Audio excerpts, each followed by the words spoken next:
വന്നടാ വന്ന് IPL തിരിച്ച് വന്ന്. ഈ IPL തുടങ്ങിയിട്ട് ഒരാഴ്ച കഴിഞ്ഞിട്ടും ഒരു എക്സൈറ്റിംഗ് മാച്ച് പോലും ഇതുവരെ ഇല്ല എന്ന് പറഞ്ഞിട്ട് ഇന്ന് രാവിലെ വീഡിയോ ഇട്ടേ ഉള്ളൂ. ഇതായി എത്തി മക്കളെ ഈ സീസണിലെ ആദ്യ thriller. Rajasthan Royals versus Gujarat Titans.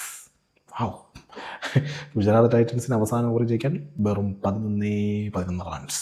ക്രീസിലുള്ളത് ഉജ്ജ്വല ഫോമിൽ റാഷിദ് ഖാനും ക്യാപ്റ്റൻ റാഷിദ് ഖാൻ കാക്കി സൗറാബാഡയും. പേര് കേൾക്കുമ്പോൾ നിങ്ങൾ വിചാരിക്കുക ബോളേഴ്സ് അല്ലേ? അതൊന്നും അല്ല. അവർ പടുത്തു ചേർത്ത പാർട്ട്ണർഷിപ്പ്, കൗണ്ടർ അറ്റാക്ക് പാർട്ട്ണർഷിപ്പ് വെച്ച് നോക്കുമ്പോൾ അവസാന ഓവറിൽ 11 റൺസ് എടുക്കുക എന്ന് പറയുന്നത് വലിയൊരു ടാസ്കേ അല്ലേ. പക്ഷേ തുഷാർ ദേശ്പാണ്ഡെ യോർക്കറുകൾ 6 യോർക്കർ. രാജസ്ഥാൻ റോയൽസ് 6 റൺസിന് വിജയിച്ച്. അമ്മാരി ഓവറാണ്. അണ്ടർ പ്രഷറിൽ കിടിലൻ ബൗളിങ്. എവിടെ നിന്ന് ആൾ വന്നേ? Chennai super Kings. നിങ്ങൾ പറയുന്നില്ല, നല്ല ബോളേഴ്സിനെയൊക്കെ വിട്ട് കൊടുത്തിട്ട് കുറേ അൽക്കുലാത്ത ആളുകളെയും വെച്ചിട്ട് ഇപ്പം ജയിക്കും എന്ന് പറഞ്ഞിരിക്കുക അല്ലേ? ഇന്നലെ നിങ്ങൾ 250 അടിച്ചിട്ട് ചേസ് ചെയ്യാൻ പറ്റാത്തതിൻ്റെ കാരണം മനസ്സിലായല്ലോ. അപ്പോൾ ഇതാ രാജസ്ഥാൻ റോയൽസ് ഏകദേശം അതേ സ്കോർ 210 ഡിഫെൻഡ് ചെയ്തിരിക്കുകയാണ്. ലാസ്റ്റ് ഓവറിൽ നിങ്ങൾ വിട്ടുകൊടുത്ത തുഷാർ ദേശ്പാണ്ഡെയുടെ ബലത്തെ ഇനി പറഞ്ഞിട്ടെന്താ കാര്യം. എന്തായാലും സുഹൃത്തുക്കളെ, നല്ലൊരു മികച്ച മത്സരം കണ്ടതിൻ്റെ ഒരു സമാധാനമുണ്ട്. കാരണം വളരെ നിരാശരായിരുന്നു നമ്മൾ. കാരണം വൺ സൈഡഡ് മാച്ച് തന്നെയാണ് കഴിഞ്ഞ ഇത്രയും ദിവസം 8 മാച്ച്.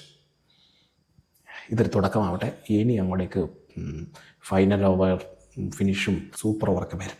ഒരു തുടക്കം കിട്ടാനല്ലേ ബുദ്ധിമുട്ടുള്ളൂ. ഏതായാലും കളിയിലേക്ക് വരുവാണെങ്കിൽ ആദ്യം ബാറ്റ് ചെയ്ത രാജസ്ഥാൻ റോയൽസ് ആസ് ഓൾവേസ് അവരുടെ ഓപ്പണേഴ്സ് കിടിലം സ്റ്റാർട്ടാണ് കൊടുത്തിരിക്കുന്നത്. വൈഭവ് സൂര്യവംശി, യശസ്വി ജയ്സ്വാൾ ആദ്യത്തെ 6 ഓവറിൽ തന്നെ 70 റൺസോളം അടിച്ചെടുത്തു. വൈഭവ് സൂര്യവംശി പുറത്തായെങ്കിൽ പുള്ളിൻ്റെ ഉദ്യമം പൂർത്തിയാക്കിയതിന് ശേഷമാണല്ലോ പുറത്താവുന്നത്. പിന്നീട് വരുന്നു ധ്രുവ് ജറൽ, ഒരു പ്രൊമോഷൻ. ആ പ്രൊമോഷൻ നല്ല അടിപൊളിയായിട്ട് ധ്രുവ് ജറൽ കൈകാര്യം ചെയ്തു. ധ്രുവ് ജറലും യശസ്വി ജയ്സ്വാളും കൂടി ഒരു പാർട്ട്ണർഷിപ്പും 50-55 റൺസിൻ്റെ ഒരു പാർട്ട്ണർഷിപ്പുണ്ട്. യശസ്വി ജയ്സ്വാൾ ഒരു 50 എടുത്ത് ഔട്ടാവുന്നു. പിന്നെ ഒരു പെട്ടെന്ന് ഒരു ചെറിയൊരു ട്രബിൾ, വിക്കറ്റ് പോകുന്നു, റൺ റേറ്റ് പ്രശ്നമൊക്കെ. എന്നാൽ ധ്രുവ് ജറൽ ഒരു സൈഡിൽ നിന്നടിയായിരുന്നു. അടിച്ചടിച്ച് പുള്ളി 210 210 നല്ല സ്കോറല്ലേ? നമുക്ക് അങ്ങനെ പറയാൻ കഴിയില്ല ഈ സീസണിൽ. കാരണം 200 മേലെയുള്ള സ്കോറൊക്കെ ഈസിയായിട്ട് ചേസ് ചെയ്യുന്നുണ്ട്. പക്ഷേ രാജസ്ഥാൻ റോയൽസിൻ്റെ ബോളിംഗ് കിടിലമാണ്. നമ്മൾ മറ്റു ടീമുകളെ വെച്ചെടുത്ത് നോക്കുമ്പോൾ അടിപൊളി ബൗളേഴ്സാണ്.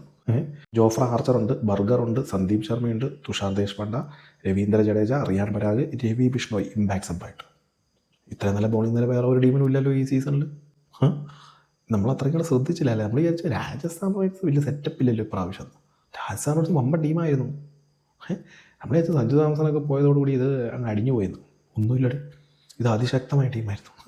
എന്താണെങ്കിലും മറുപടി ബാറ്റിംഗ് ആരംഭിച്ചാൽ ആദ്യം തുടക്കത്തിൽ ഇതിൻ്റെ ഒരു കാര്യം പറയാൻ മറന്നുപോയല്ലോ. ഈ വളരെ ഇമ്പോർട്ടൻ്റ് കാര്യം, ഗുജറാത്ത് ടൈറ്റൻസിൻ്റെ ക്യാപ്റ്റൻ ശുഭ്മാൻ ഗിൽ ഇന്നില്ല കേട്ടോ. നമ്മൾ പ്രിൻസെ പരിക്ക് പറ്റി പുറത്തായി. ഗുജറാത്ത് ടൈറ്റൻസിനെ നയിച്ചിരിക്കുന്നത് റഷീദ് ഖാനാണ്.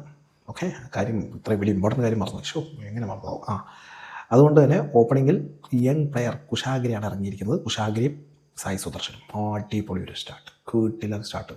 പ്രത്യേകിച്ച് സായി സുദർശൻ്റെ വക കൗണ്ടർ അറ്റാക്കിങ് പരിപാടിയായി. അതായത് റൺ റേറ്റ് കുറയാതെ ഇങ്ങനെ നോക്കുക, റിക്കവർ റൺ റേറ്റ് മെയിൻറ്റെയിൻ ചെയ്ത് അങ്ങനെ പോവുക. ഒരു കിടിലൻ പാർട്ണർഷിപ്പ് 72 റൺസിൻ്റെ കുശാഗ്ര ഔട്ടായി. പിന്നെ ജോസ് ബട്ട്ലറുമായിട്ട് സായി സുദർശൻ്റെ മറ്റൊരു പാർട്ണർഷിപ്പ്. 10 ഓവറിൽ 100 മേലെ റണ്ണൊക്കെ ആയി. 12 ഓവറിൽ 127 അങ്ങനെ പോകുമായിരുന്നു. പക്ഷേ ഈ പറയുന്ന 2 വിക്കറ്റ് 127 എന്ന നിലയിൽ നിന്നും 167 എന്ന നിലയിലേക്ക് പെട്ടെന്ന് അങ്ങനെ തകർന്നു. അതായത് പെട്ടെന്ന് തകർന്നു പറയുമ്പോൾ ഈ 15 ബോളിനുള്ളിൽ 5 വിക്കറ്റ് അങ്ങോട്ട് പോയി. പക്ഷേ റണ്ണ് 10-15 റൺസ് എടുക്കുകയും ചെയ്തു. പക്ഷേ 5 വിക്കറ്റ് അങ്ങനെ പോയി. അതിൽ പാളിയല്ലോ എന്ന് ഓർത്തിരിക്കുമ്പോഴാണ് കാക്കി സൗറാബാഡയും റാഷിദ് ഖാനും കൂടി എന്ത് വേണം ഞങ്ങൾ ബാറ്റും ചെയ്യുമെന്ന് പറഞ്ഞിട്ട് അങ്ങോട്ട് ബാറ്റ് ചെയ്തു. അതിൽ ഞെട്ടി. ആദ്യം കയ്യിൽ നിന്ന് കളി പോയെന്ന് വിചാരിച്ചു. പിന്നീട് ഈ 5 വിക്കറ്റ് എടുത്ത് കളി കൈ കിട്ടിയെന്ന് വിചാരിച്ചു. പക്ഷേ ഈ റബാഡയും റാഷിദ് ഖാനും കൂടി സിമ്പിളി ഓരോ ഓവറിലും റൺ റേറ്റ് എടുത്തെടുത്ത് കളി ജയിക്കാറായി. അവസാന ഓവറിൽ 11-ലെത്തി.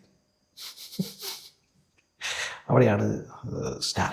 അതായത് ചെന്നൈ സൂപ്പർ കിങ്സ് ഒഴിവാക്കിയ ആ ദേഷ്യമൊക്കെ പുള്ളി ഇതാ എൻ്റെ കയ്യിൽ ഇത്രയും സാധനങ്ങൾ ഉണ്ടായിട്ടാണ് നിങ്ങൾ ഒഴിവാക്കിയത് അങ്ങനെ കാണിച്ചു കൊടുക്കുന്ന രീതിയിലുള്ള ബോൾ. 6 യോർക്കറെ മീൻസ് ആദ്യത്തെ ബോൾ വൈഡായെങ്കിലും പിന്നീടുള്ള കിട്ടില്ല, ഒന്നും ചെയ്യാൻ കഴിഞ്ഞില്ല ബാറ്റ്സ്മാൻമാർക്ക്. അതിനിടയ്ക്ക് റാഷിദ് ഖാൻ ഔട്ടാവുകയും ചെയ്തു. 6 റൺസിൻ്റെ വളരെ വളരെ ഇമ്പോർട്ടൻ്റ് ഒരു വിജയം രാജസ്ഥാൻ റോയൽസിന് കിട്ടിയിരിക്കുകയാണ്. രാജസ്ഥാൻ റോയൽസിന് ഇത് തുടർച്ചയായ 2ാം വിജയം. 2-2 വിജയം രാജസ്ഥാൻ റോയൽസിനും രാജസ്ഥാൻ റോയൽസ് വിട്ടു വന്ന നമ്മളൊക്കെ ചെന്നൈയിലെത്തിയല്ലോ, 2-2 തോൽവിയും. കൊള്ളാം മക്കളെ. ഏതായാലും രാജസ്ഥാൻ നിങ്ങൾ നോട്ട് ചെയ്തു മക്കളെ, ഇപ്രാവശ്യം അവരെന്തൊക്കെയോ തുനിഞ്ഞു തന്നെയാണ്. കുമാർ സംഘക്കാരൻ എന്നൊരു കോച്ച് അവിടെ ഉണ്ട്, റിയാൻ പരാഗ് പുതിയൊരു ക്യാപ്റ്റൻ. നമ്മൾ വലിയൊരു ഇമ്പോർട്ടൻസ് ഒന്നും പുള്ളിക്ക് കൊടുത്തില്ല, പക്ഷേ ചെക്കൻ കൊള്ളാം കേട്ടോ, കൊള്ളാം നന്നായിട്ടുണ്ട്. ഗുജറാത്ത് ഏതായാലും 2 കളിയും തോറ്റിരിക്കുകയാണ്. ചെന്നൈക്കൊക്കെ ഒരു കൂട്ടായിട്ട് അവരങ്ങനെ ഉണ്ട്. സന്തോഷം.